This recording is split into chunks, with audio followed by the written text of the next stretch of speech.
ഇച്ചായ ഇതെന്താ പരിപാടി ഇപ്പം? നമുക്ക് നല്ല വങ്കട കിട്ടിയേ. സമയം ഇപ്പൊ ഏകദേശം 1:30 അപ്പോഴാണ് മീൻ വെക്കുന്നത്. സംഗതി എന്ന് വെച്ചാൽ മഴയില്ലായിരുന്നു കുറേ ദിവസം കൊണ്ട്, അവിടെ മിറ്റമൊന്നും തൂത്തിട്ടില്ലായിരുന്നു. അപ്പം ഇന്ന് മിറ്റമൊക്കെ തൂത്ത് വൃത്തിയാക്കിയിട്ട് എല്ലാം തീ കത്തിച്ചു. അതിനുശേഷം അടുക്കളയിലോട്ട് കയറി ഡോറയ്ക്ക് വയ്യാതെ നടക്കുമായിരുന്നു. ഭയങ്കര തലവേദന. ഞാൻ കുറേ ബാമൊക്കെ പുരട്ടി ജബ്രൂട്ടിനും ഉറങ്ങുമായിരുന്നു. ഞാനും ഒന്ന് മയങ്ങി. ഇപ്പം എനിക്കൊന്ന് ഉറക്കത്തിൻ്റെ ആണോ എനിക്ക് അറിയാൻ പറ്റത്തില്ല. കുറേ ദിവസം കൊണ്ട് ഇപ്പോൾ ഈ തലവേദന ഉണ്ട്. അപ്പം വിചാരിച്ച് ഈ വങ്കട ഒന്ന് വെട്ടി കറി വെക്കാന്ന് വിചാരിച്ചു. കണിച്ച മീന് ഓ ഇതിങ്ങനെ പൊളിക്കുന്നതാണോ? തൊലി പൊളിച്ചത് തന്നെ.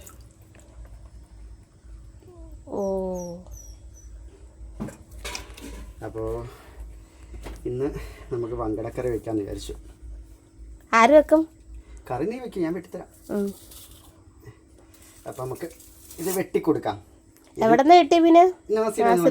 നമ്മൾ മീൻ വേറെ ഒന്നും വാങ്ങിക്കൂലല്ലോ, നാസിലൊന്നുമില്ലേ മേടിക്കത്തുള്ളൂ. അതാവുമ്പോൾ നല്ല ഫ്രഷ് അഴീക്കുള്ള മീൻ കിട്ടും. എന്നുവെച്ചാൽ കമ്മീഷൻ കടയിലെ മീനൊന്നും അവ എടുക്കത്തില്ല. ഫ്രഷ് മീൻ കിട്ടുമ്പോഴേ നമ്മുടെ അടുത്ത് പറയത്തുള്ളൂ, ആ മീനുണ്ട് വാങ്ങുന്ന പറയും. അപ്പം നമ്മൾ പോയി മീൻ വാങ്ങിയിട്ട് വരും. ഇതൊക്കെ എനിക്ക് ടാസ്കാ. ഇതിന് തൊലി ഒരിക്കുന്ന മാത്രമേ ഉള്ളൂ ഇത്തിരി പ്രശ്നം. പക്ഷെ മീൻ നല്ല മീനാണ്. ഇതിൻ്റെ വലുത് കിട്ടണം. ഇതിപ്പോൾ ചെറുതാണ് കിട്ടിയേക്കുന്നത്.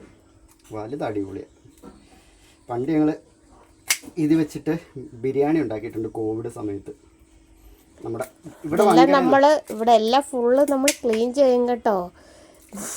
ഇല്ല ഇതിനകത്തിന് വെട്ടിയിട്ട് ആരും പറയുന്നത് എല്ലാം നമ്മൾ ഫുള്ള് ക്ലീൻ ചെയ്യത്തില്ല, ഇങ്ങനെ ഇടത്തുള്ളൂ. സോ കാരണം നമ്മൾ പിന്നീട് ഇവിടെ പാത്രം കഴിവും ഇതെല്ലാം ക്ലീൻ ആക്കും കേട്ടോ. നമുക്ക് സ്പേസ് കുറവല്ലേ, അതുകൊണ്ടാണ് നമ്മൾ ഇങ്ങനെ ചെയ്യുന്നത്. എക്സ്പ്ലനേഷൻ കൊടുക്കുന്നത് നീ തന്നെ പറയും. നെഗറ്റീവ് മൈൻഡ് ചെയ്യണം. പിന്നെ എന്തിനാ എക്സ്പ്ലനേഷൻ കൊടുക്കുന്നത്? എന്നാലും കിടക്കട്ടെ, ഇനിയും വരുമല്ലേ. അവിടെ കിടന്ന് പറയട്ടെ.